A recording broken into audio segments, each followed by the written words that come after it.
Unang panalo bilang MMA fighter ang inilista ni Rene Catalan nitong weekend sa One Championship Unbreakable Warriors sa Kuala Lumpur, Malaysia. Katapat ni Catalan si Zhang Yuliang ng China na yumukod via unanimous decision. Ang kabuang detalye yan ni Judith Karingal ng Sports Radio 918. Wagi si Filipino mixed martial artist Rene Catalan kontra Zhang Yuliang ng China sa One Championship Unbreakable Warriors na idinaos sa Negara Stadium sa Kuala Lumpur, Malaysia. Sa first round pa lamang ng kanilang 5-minute encounter ay agad na nagpakawala ng malalakas na sipa sa katawan at ulo si Catalan na direktang natikman ng Chinese opponent. Pagsapit ng round 2 ay mas lalo pang naging mainit ang salpukan ng dalawa kung saan pinamalas ni Catalan ang kanyang pagiging mahusay na striker na sinamahan pa ng grappling upang ma-takedown si Liang.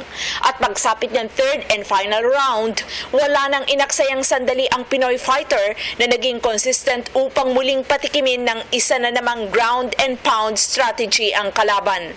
Ang hatol ng mga hurado, unanimous decision pabor kay Catalan. Sa exclusive phone interview ng PTV Sports, masaya si Catalan sa kanyang unang panalo sa One Championship dahilan upang mapalawig niya na sa 1 win and 2 losses ang kanyang professional record. Happy, tapos thankful kay God kasi binigay niya yung kanalunan sa akin. Tapos thankful sa mga lahat na nag-pray na manalo even though na I'm not well prepared. Tapos yun, I know naman na yung kapanulunan na yun is my first time pero happy ako. Pero I know na marami pa akong kakainin na bigas para maabot ko yung championship. Inamin din ng 37-year-old Ilonggo fighter na nagsilbing learning experience ang Malaysian meet upang ma-improve niya ang kanyang performance sa hinaharap. Preparing for October sa Myanmar. Dalawa kami ng brother ko, si Robin. Yun, pero hindi pa final kung may pasok kaming dalawa. Maybe siya or dalawa kami. Stamina.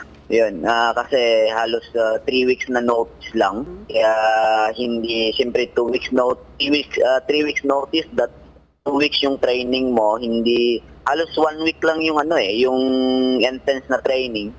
Tapos last 2 weeks medyo cool down na kaya hindi makaka-recover yung stamina.